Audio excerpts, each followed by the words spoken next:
My teaching for today, the idea of knowing the self, which has to do with what I call the authentic self, I want to define at least a little bit what I mean by that. I don't think there is an authentic self that one discovers. It's not that one goes deeper and deeper into the unconsciousness and finds a door and opens it, and there's the authentic self. Because, of course, the question is, who's doing all that searching and who's opening that door to find the authentic self supposedly living behind that veil, behind that mystery? So when I think of the authentic self, I think of the self that is searching, continuously searching, a renewed searching day by day for what I'm going to call either the sacred fire, the sacred light, the sacred fountain, as the foundation of your being. So I strongly recommend that you have some daily practice that includes finding what we call either the fountain of the divine or the light of the divine. My two favorite biblical verses for this, of course, are Proverbs 20:27, Ner Adonai Nishmat Adam, the light of God is the human soul, and also from the book of Psalms, chapter 38. I have it here right in front of me.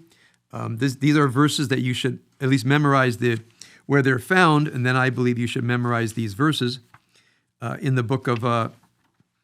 We find it in the blessings before we put on the talit, and I'm quoting now from Psalms chapter 36, 8-11. So please memorize Psalms chapter 36, 8-11. One image is the light, Ner Adonai Nishmat Adam. The light of God is the human soul. Chofes kol hadre batem, constantly seeking out, bringing light into the hidden chambers of the inner life, Proverbs 20:27.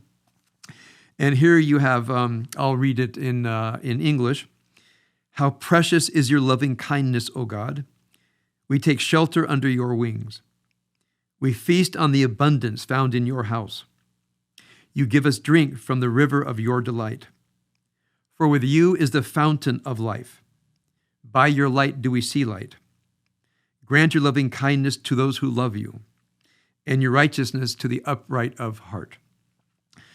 So the operative verse here is Ki imcha mikor chaim, because within you is the fountain of life, be'orcha nir'eh or. So here we have both images put together, both the light and the fountain.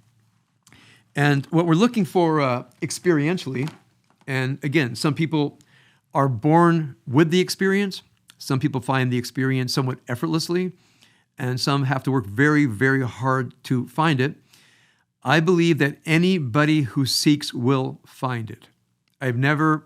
Any person who has studied with me, remember, and this is obviously a very small representation of humanity, but people come and say, I can't find it, and I say, will you work for it?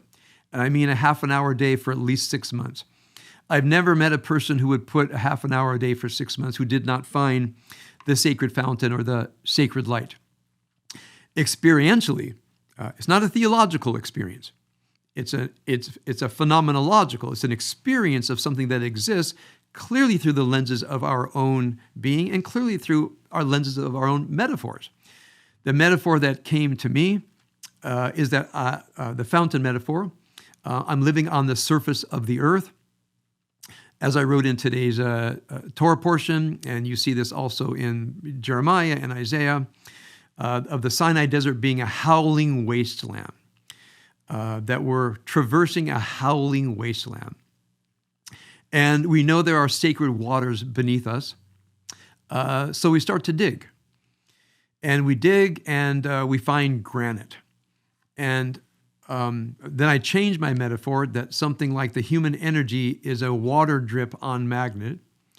And the water drip on magnet, of course, on granite, drips for millennia.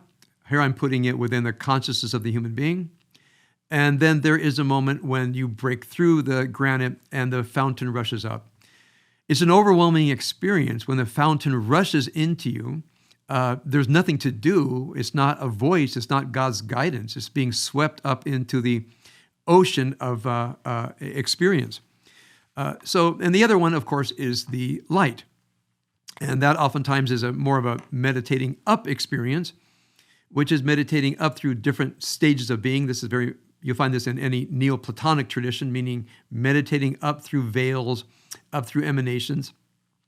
And there's a certain moment when, as it were, the heavens open, the light shines within you. There's nothing to do. It's not a voice. It's an experience that overwhelms you. And you know undoubtedly that there is a source of light and a source of the fountain. We don't know what it means. We don't have a theology around it. That comes later. But that, I think, as far as self-knowledge, if you don't know that you are a being that can experience the fountain and or experience the light, I don't think you will ever gain what I call self-knowledge or the journey of the authentic self. Because if you don't have that, some version of it, what are you seeking? I think what we're seeking is deep meaning in life. And meaning in life, of course, has a counterpart, meaninglessness. Once you decide that life has meaning, meaning there's something that spiritually exists that you haven't found yet, but you know that it's possible, that drives your self-knowledge, meaning the core thing you want to know about. Now, this I am taking somewhat from Aristotle. He talks about the different activities of human beings. And Aristotle, along with Plato, saw knowing as on many, many different levels. It's worth your time to look up, even in Wikipedia, Plato on knowledge and Aristotle on knowledge. Of course, there's knowledge of empirical things. There's knowledge as opinions. There's theoretical knowledge, mathematical knowledge. But there's something called, you might say, knowledge in and of itself. And so one thing that we do is we put ourselves in what I'm going to call the knowing mind. Remember, one of the Hebrew names for such people is Yod'ei Hashem, the knowers of Adonai, not the believers, the knowers of Adonai. We say Hashem, so we don't have to say the Yod-Heh Vav-Heh, but the knowers of the cause of being.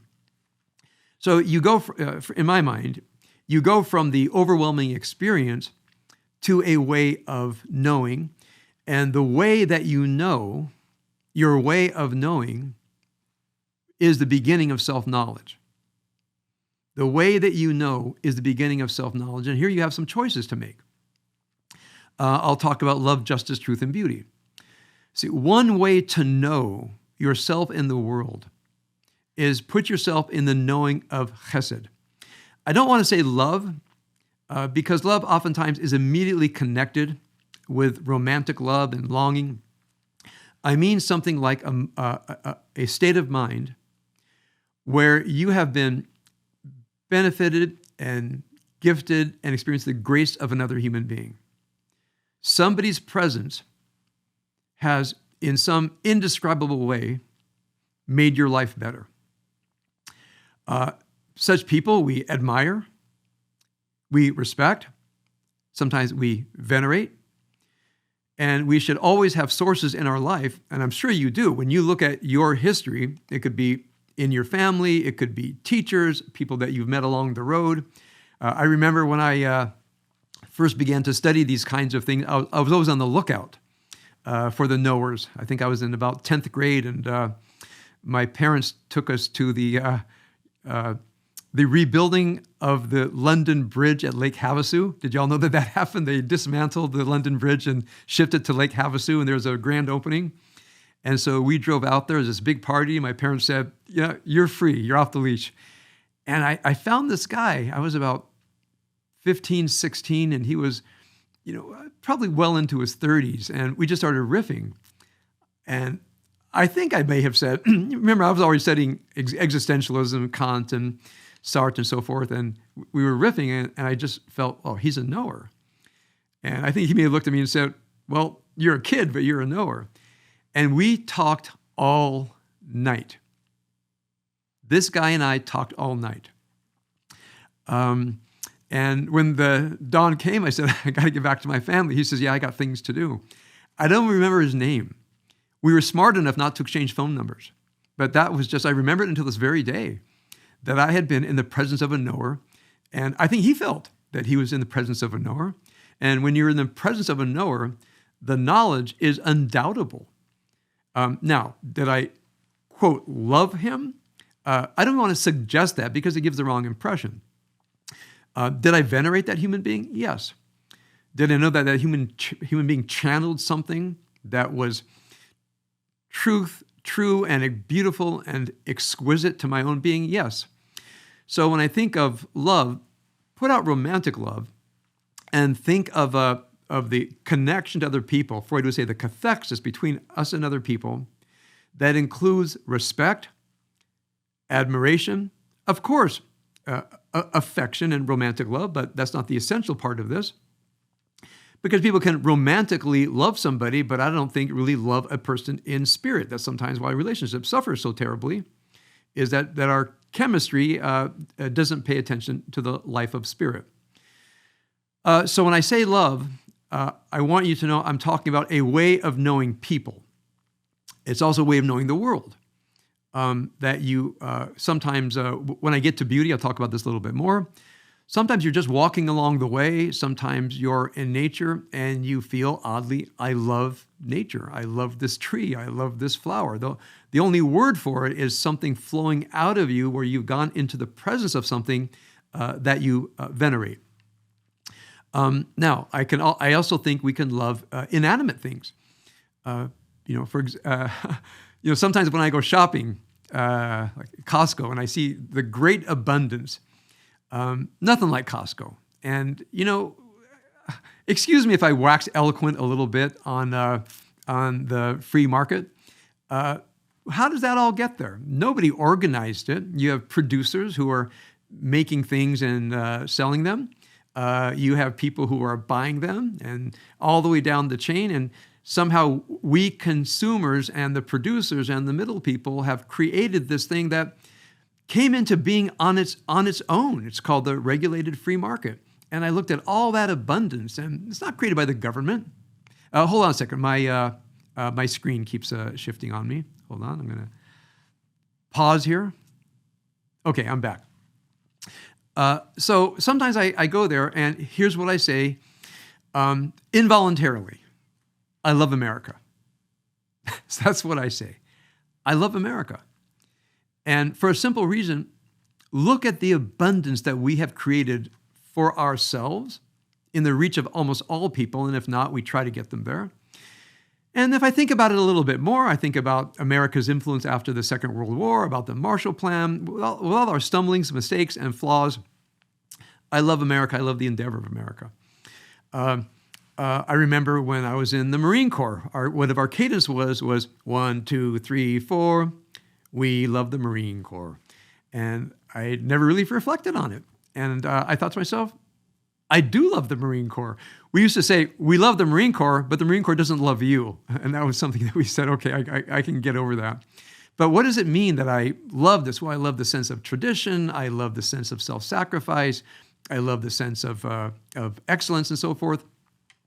I love my jiu-jitsu studio. I love music. You might love your yoga studio, which means it's an inanimate thing, but it brings out to you a sense of veneration and admiration. So when you ask yourself, what are the things that I have loved in this expanded sense, that's one of the ways you know yourself. Reaching all the way back to your childhood. Think of people and places and inanimate things that brought out of you a sense of this expanded sense of love. Included in the sense of love, from my perspective, is the feeling, is number one, gratitude.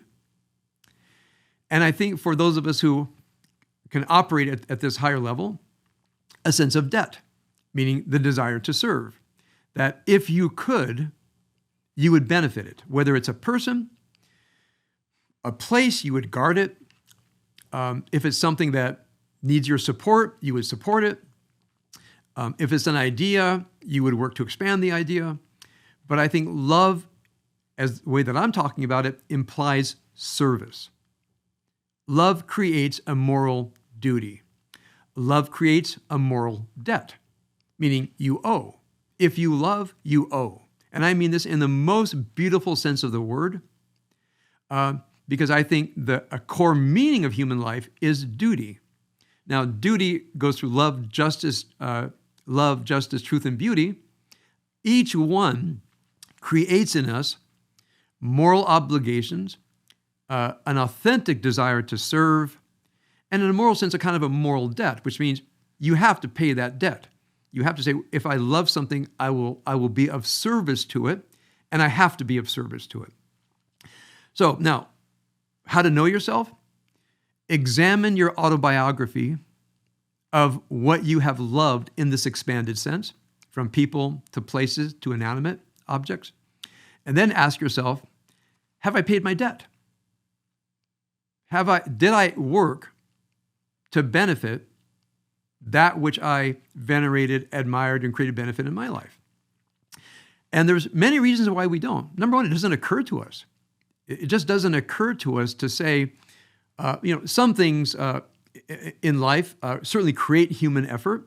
I think we don't see nature that way, but look how much people are involved in the movement of conservation, of protection of nature. It began under the time of Theodore Roosevelt that said, we can't take this for granted.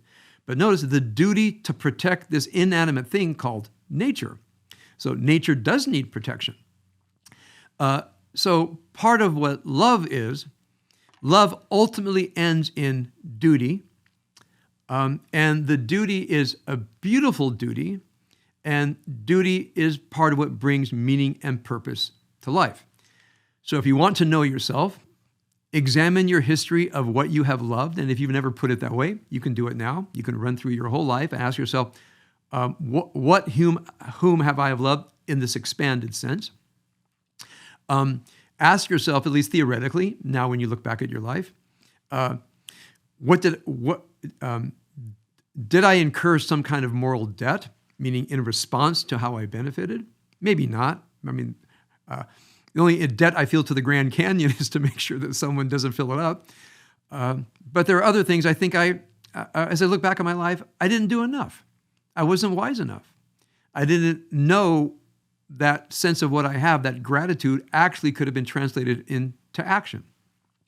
Most of us go through life not knowing quite how to act upon what I'll call, if you don't mind my using the term, those spiritual duties and again, in a metaphoric way, and sometimes actual way, a spiritual debt. Now, if you can look at your life this way, this love is one way of knowing yourself. What have you loved? What have you done about it? That's a way of knowing yourself.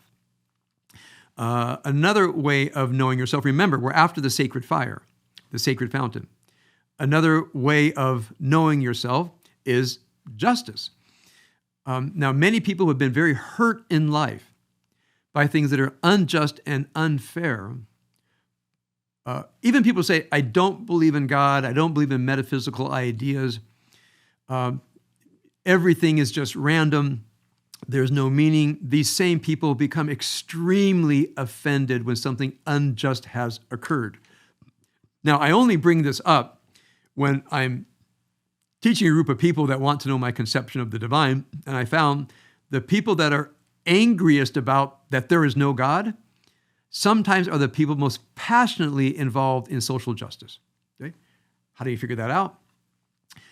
They're rejecting the idea of the three O's and the B, the God that is all-powerful, all-knowing, all-present, and benevolent. They just say that can't be because of the injustice. From my perspective, they know the world through justice. And although they might not admit it, maybe they just was never taught well. When I think of the designing the ideal Hebrew school, which Mirav and I tried to do all these years, and part of it was discussing these kinds of things, that even if you don't believe in the divine, being passionate about justice is one way to know the divine, meaning to know what is just and unjust. Now, I'm going to go back to Aristotle a bit here. Aristotle would say it's actually worth your time thinking about it, because thinking about what is just, what is fair, takes disciplined knowledge. And one thing that frustrates me oftentimes is people to say, that's good, that's bad, that's fair, that's not just. And I ask them to explain it. They don't have more than 2 sentences. It's emotion-driven. Now, sometimes justice is initially driven by compassion and emotion, but it has to be filled up with some really good thinking, because we might be enlisted in causes that we get for which we are emotionally aroused, but actually don't create justice. So this is where, by the way, rationality is another way of knowing. I believe that rationality is embedded in justice. I didn't put rationality as one of the love, justice, truth, and beauty. I'll put rationality under truth. But if you're passionate about justice, fairness, creating good and bad, you have to be theoretically coherent, or you might end up doing very bad things. Of course, I'm commenting on what's happening on college campuses today. It just hurts me to say it. People are pro-Hamas. What happens to the life of a human being that they are pro-Hamas? They're in support of what happened on October 7th. What happens in the life of a human being, that they supported Nazism and the predatory behavior of Mao and Stalin and ISIS? People got swept up to and thought that torture and atrocities were a good thing, that's what they had to do. I think this is a disfigured human being. I'll go even more than that. The fact that some people can't even have a reasoning conversation in the search of understanding good and evil about Israel means there's some kind of knowing of self and knowing the world that is just shut down. I think those who cannot have a rational conversation about what is good and what is bad and so forth, I think there's some kind of intellectual and spiritual damage there, personally. I'm not saying it's not repairable. And again, one reason why I think the damage is there is because people don't spend time perfecting as much as they can their understanding of justice, and therefore they just believe what someone else tells them. Now, if you look at Plato and Aristotle, these are the worst ways to know things. This is the worst way to know something important, is just to accept uncritically the opinions of other people, which is one of the main ways people get their information. TikTok, Instagram, social media. If it's on the net, it must be true. By the way, one of my favorite relatively unknown books, and you can find a reprint, written in 1688, if I'm not mistaken, by Isaac Watts, W-A-T-T-S. I think it's called The Improvement of the Mind or something like this. Very much influenced by Francis Bacon. I love the book, by the way. There was a time when I was giving this book to everybody that I knew, and I realized I was probably just propping up uneven tables. But it's a fabulous, fabulous book by Isaac Watts, The Improvement of Something. And page by page by page, he talks about, in the 1600s, all of the ways that people fail, especially in seeking justice, because they just accept opinions. They never think anything through. They don't have axioms. They don't just care to know facts. Well, how can you dispense justice if you can't know facts? If you're just driven by emotion, that you can't even describe what is just and true and good. So look at yourself, look at your history of passions, and ask yourself, was that justice by opinion or justice verified by knowledge, by rationality? Now, that's one way of knowing yourself. I mean, I've looked at myself and I know that I have been very, very wrong about things because I accepted the opinions of others. Now, what happens when you start to think for yourself, you lose your tribe, you lose your group. Because some tribes and some groups say, you have to have this knowledge. And I say, well, I have some of that knowledge, but some of that is actually not true. Well, then you're out of the group. So one of the problem of, in the line of Aristotle and Plato and Maimonides and many others, the unfettered mind trying to know justice is sometimes a homeless mind, a homeless self, until you find other people. until you find other people who are interested in justice more than they're interested in opinions. So knowing the world through justice is another way of knowing the world through God. It's a way of knowing the self.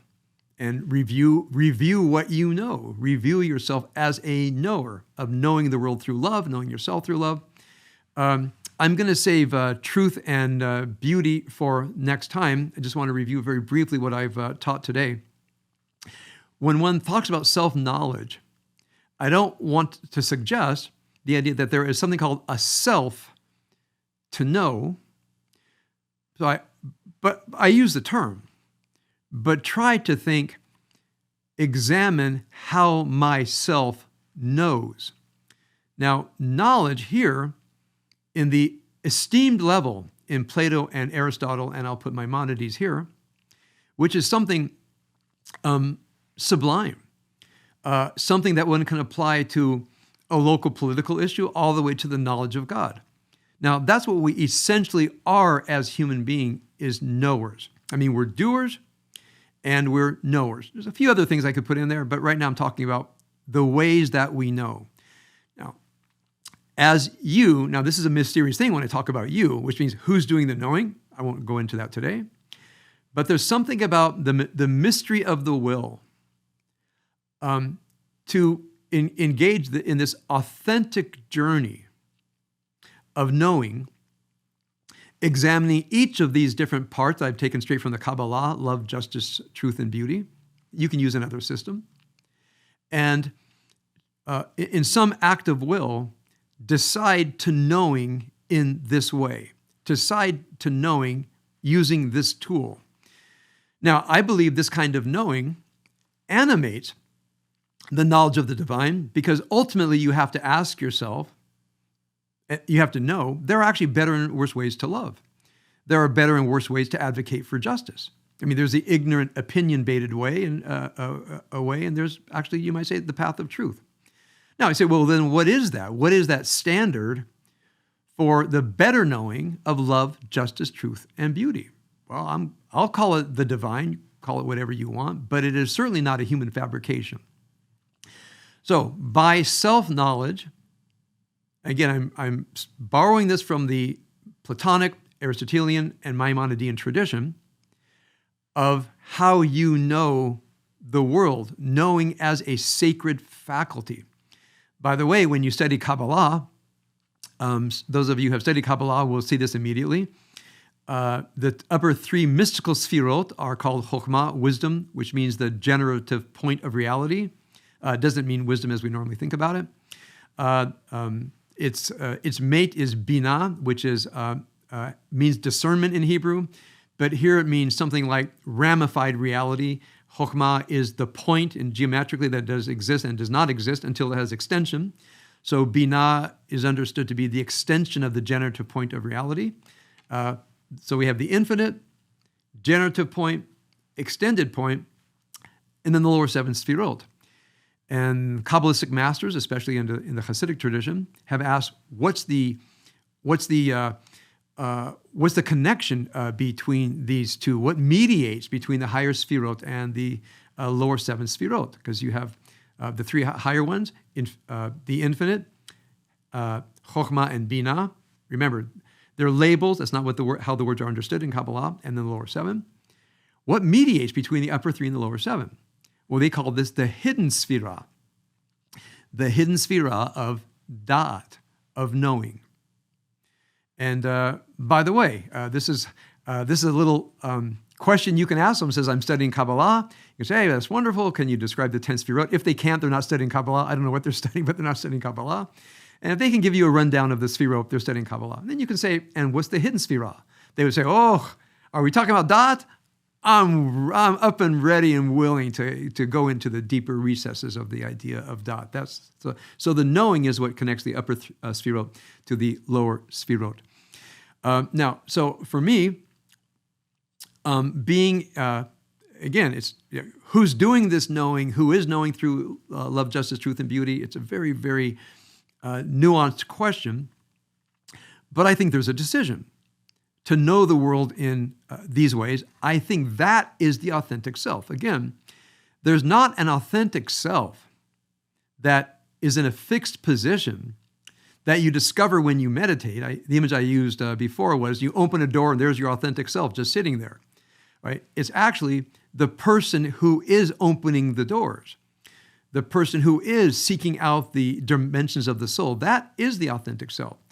So from my perspective, it's hard for me to imagine a person that I would call an authentic person if they're not doing some version of this work. Because this is, you might say, the authentic purpose and meaning of our being starts in this work and then gets translated down into everything that we do.